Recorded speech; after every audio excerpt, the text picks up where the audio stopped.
Sophia, your journey through, top tech giants like Apple, Google, and Microsoft is truly outstanding. What sparked your passion for AI and machine learning, and how did you get started?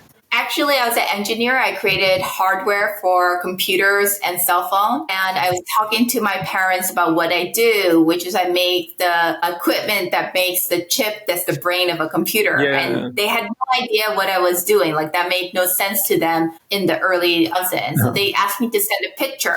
So I sent them a picture of myself in a laboratory gown from head to toe in front of industrial equipment. And they actually thought I was trying to be an astronaut. Really? And so they're told everyone that their daughter will be the first Korean American astronaut in space.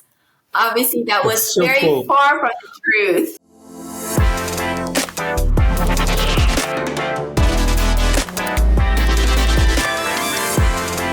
Welcome to the EU Startups Podcast.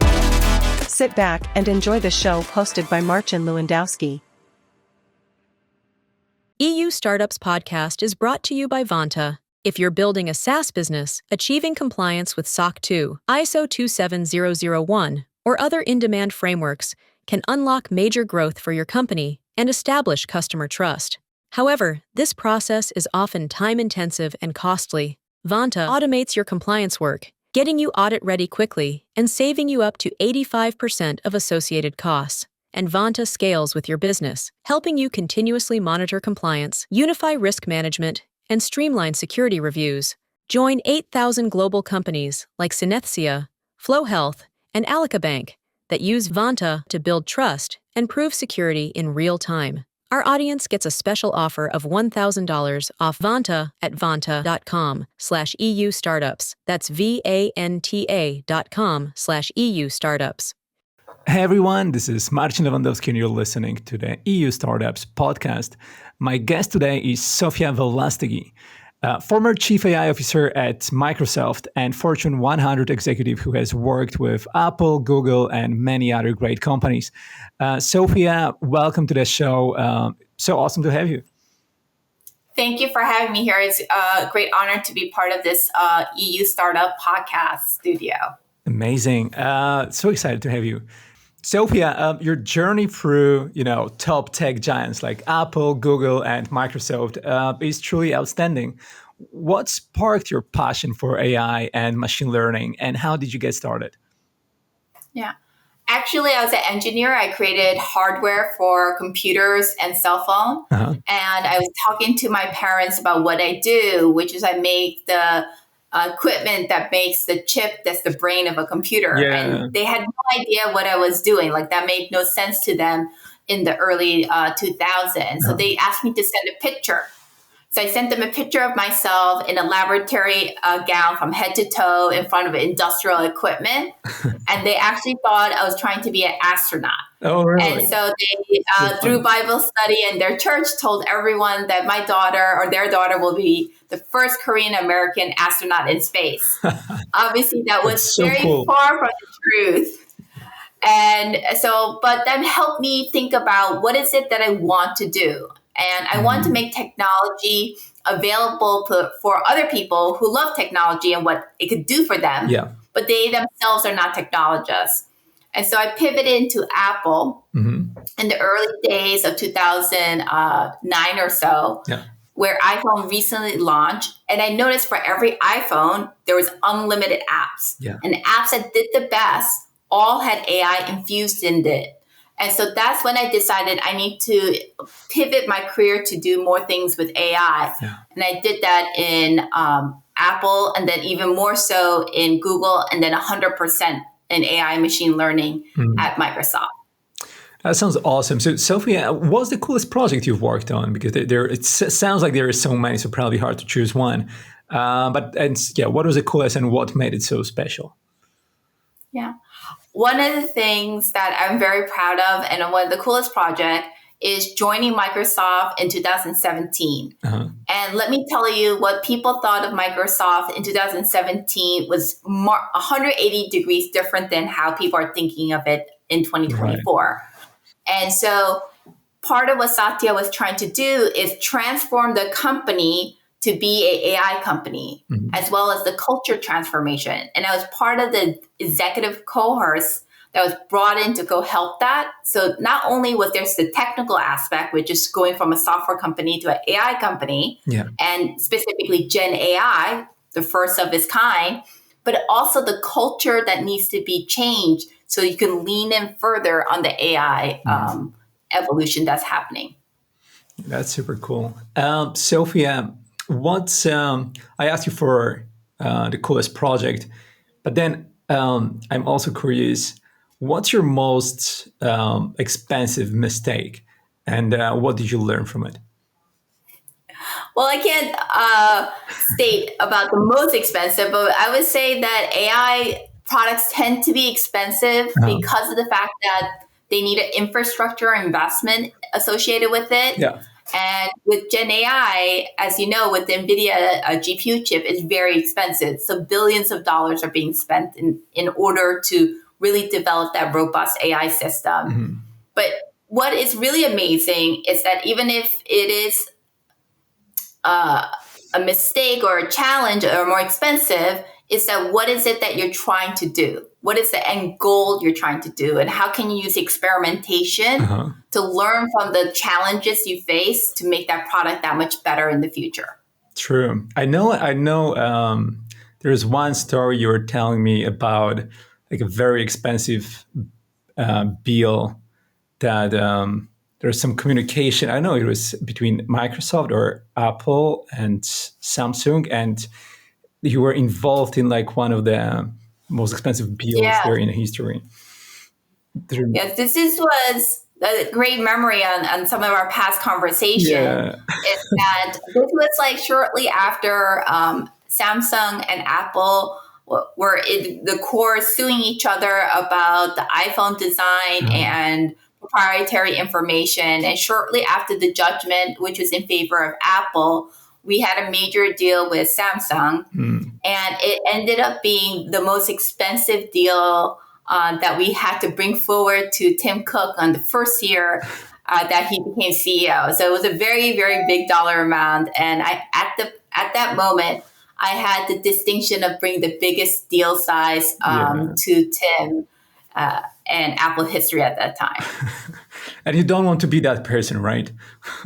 That was expensive in order to do some of the advancement and the partnership, but that is sometimes that happens in our career and in what we face. 100%. Sophia, you emphasize the importance of customer obsession and unconventional connections. How can company leaders foster this mindset within their teams? Okay. I really focus on three things that really help with that. Number one is lead by example. Are you asking questions about the customer? Are you interacting with the customer? Are you requesting feedback from the customer from your own team? So it's not just external, but it's how you engage with your team. Number two, it's like instill that customer-centric culture. What do I mean by that? Have it be part of their performance review for the employees. Have metrics and measure what customers are experiencing on different products. Because what happens is you'll find that, all of us who are developers, we do not necessarily always represent or have experience similar to our customers. In Apple, as an example, and in Google, we're making consumer products. So anybody from the age 7 to 70. And it was a long time since I was a 7-year-old, and I am not 70-year-old yet. So to understand and place myself in those users' shoes is very important. And then in the enterprise environment is when I was at Microsoft, it's like really understanding their industry and their unique challenges they're facing, and making sure that the product has configuration and features that can help them solve those problems. Sounds good. What's the next big thing AI breakthrough? What was the next big AI breakthrough that could shake things up and fundamentally, change our world? And what's the maybe one thing in AI that no one seems to talk about? Yeah. So one of the biggest technological change is multimodal. And you're seeing a little bit about that. What do I mean by that? The different modes of information that are being placed into AI, whether it be text with ChatGPT or audio or video that's been like be able to generate new content associated with it. But multimodal is bringing all the different types of information together and being able to feature it. And it's not just text, audio, and video. It could be Excel spreadsheet or other unstructured data. That's number one. Now, because of all the things that's happening with AI, it's not only going to disrupt in the technology, but it's going to disrupt the industry and the economy in the sense that we'll see more Gen AI and traditional AI being infused into a real-time application across all industry. So, we saw aspects of that, and there was a little bit unknown that people would, every time you do an auto fill for an email draft or a text message, that was actually using AI. But that is going to be leaning in further, and we're going to see that further personalization. And lastly, one of the industry I think is going to be so significantly changed is in the healthcare of where they're going to investigate and leveraging AI in drug discovery itself. And being more effective in doing that will allow the time to market to be that much shorter, but also be personalized for people of all demographic and all background to have medicine that's further customized for their unique system and self. Sounds amazing. Sounds all really exciting. Like this is, I don't know, like AI is the biggest, probably, like for sure the biggest breakthrough of our generation, but I think like it might be the biggest in history. Sophia, you've recently had a chance to explore the European tech ecosystem in Amsterdam during the next web conference. And I know that soon you're coming back to London, right? Why does European tech seem to miss, that extra edge compared to the US? First of all, that was something I was curious myself, and we talked about that offline even further. But I would say that there are actually numerous European descent founders and leaders in the US, and they're doing incredibly well. Right, yes, but they're in the US. And there's been a strong investment there. So it's not the people and their capability. It's more of the biggest difference that I'm seeing is some of the regulatory environment and the scale of what's happening. So US, there tends to be a more unified one country, United States view about regulation and investment philosophy versus with the EU, there is like multiple countries that are being represented. So every country has their own view on it. So to be able to do that consistently across all of the European countries is another thing. Actually, investment size the investment growth is 2x in Europe over the US, but the investment size of the US is that much bigger. And that's a big difference. We talked about one of the most expensive situation, and it's the fact that AI did require investment of some of that infrastructure. But if the deal size are too small, they don't have all the investment that they need in order to do that. Like I give an example, in like some of the comparison for Europe is about, I heard numbers of 33 billion. In AI, but in the US, it's 120 billion. That's a big magnitude of difference. Another thing that helps, the last thing that helps is the fact that what are some of those major historical technical advancements? Where has that occurred? Most of them were in the US. AI is not just AI, big data scientists. You need the whole ecosystem, the PCs, the software, the internet, cloud services. But they were all created and developed mostly in the US. So there's a richer ecosystem there. 100%, Sophia. What do you think? So there's a lot that Europe has to do to kind of change. I don't know if the gap will ever be closed, but I think the fragmentation of the European startup ecosystem is probably like one of the main reasons why this is happening. And and also why there's like not more money going into Europe as well, because it's just hard to invest and build compared to the US setup. Sophia, you've been recognized as the most powerful female engineer by Business Insider. What's been the toughest challenge for you as a woman in tech, and how did you tackle it? Yeah. When I started out, I was typically one of the only women in the room or in the various meeting. One of the things that's very hopeful is I'm seeing a shift where there are more women, but also other diverse demographics that are being seen around the table slowly. And that leads to challenges in the sense that maybe they don't see some of the perspective that I see, or really have representation of the features that also is supportive of other women. Like I give the example, Alexa was able, from Amazon, was able to recognize men's voice easier than women's voice because most of the trainings were developers who are men. Yeah. So those are things that happen, not just in the product, but in the environment. But one thing I'm very hopeful about is the fact that the Gen Z women currently and beyond, they are so tech savvy. They're like actually the most tech savvy group of people. And so that gives them a real opportunity to do more in AI and get more involved in AI. And I think that's very important that we have digital representation, not just in the product itself, but the users getting comfortable with technology, because technology has helped so many people to be even more effective at whatever that they try to do. Yeah, I love it. I love this perspective, because we always talk about, how much more like female role models we need, but no one is actually talking about like you also need this female group of users who's going to be using it. So it's like exactly, it's like the whole generational shift. I like it a lot. Sophia,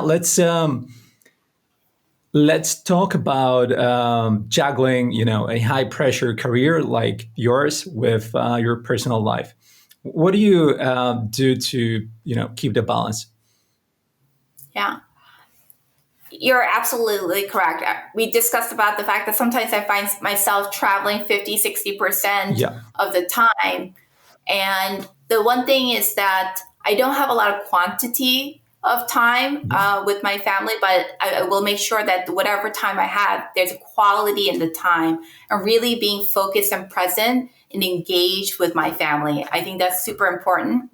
And one of the things that's also really helped, even while I'm traveling, is I have a book club with each of my sons where we talk about the books we read and the insights we get from the character going through the various challenges in the book. And that's also helped me be interested in some of the things they are also interested in. Can you remind me, how old are your sons?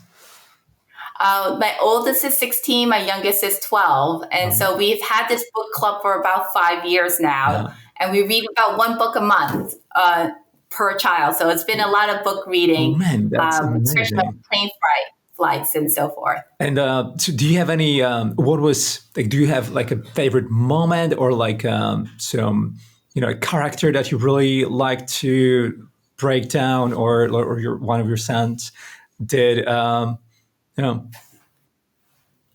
my youngest, both of my kids really love The Martian. I know there's a movie with Matt Damon, but the book goes into a lot more details about the challenges he had and how like tenacious he was to basically live every day was a challenge in this like whole planet of Mars that's trying to kill him every day, and how he was able to motivate himself to do something, and how very innovative he was about it. I thought that was funny. And also like the characters very funny, and how humor is important in this very challenging situation to help you get through the humps. Was there a big difference between, a 12-year-old and a 16-year-old, how they were like deconstructing those books? Or is the 12-year-old following what the 16-year-old is doing, or how does it look? Oh, well, I read the book differently at different age of their life. And so Sebastian read the book when he was around Julian's age, 12 or 13. So there were similarities about like, this guy is super funny. Is it really like one of the things they asked is Mars really that, intense of a place, or is this exaggerated? I was like, this is not exaggerated. It may actually be even worse than what's stated here. And another thing that we talked about is like how he like almost died so many times and still lived on, and that was one of the risks associated with it. And it's great that and another thing we talked about is the fact that the main character has this rich community with the other astronauts, but even the people on Earth that are really supporting him coming back to Earth, and how important that was. Amazing. Sophia, here's a fun question for you. If you could have dinner with any leader, past or present, who would it be, and what's one burning question you'd love to ask them? I actually went to a junior high school 158 in New York City, and it was called Marie Curie, named after the famous physicist and chemist who won the Nobel Peace Prize. Nice. And we had to look into her. And I looked into her, and she is so extraordinary. Not only did she was the first woman to get the Nobel Peace Prize, but she was also the first to get it in two different disciplines, physics and chemistry. And she had to, like, this is a world in 1903. We talk about women in technology. There was nobody in professional work life at that time. And she was highly recognized, but also appreciated for her work, right? And in an environment that is very, very challenging, she not only thrived, she excelled to the point of the highest order. And she has, it's not just her, it was also her family. Her family has the most number of Nobel Peace Prize in history. True. So that great, is great pick. I love your pick. What would be the question you'd like to ask her? Well, one of the questions I would ask her is, she really leaned into her intellectual curiosity. So like, how did you explore? Why were you curious about this topic? And remember, she got a Nobel Peace Prize in two different disciplines. Like, what made her so passionate about this topic? And then how did she go about to solve the problem and explore something that never been done before?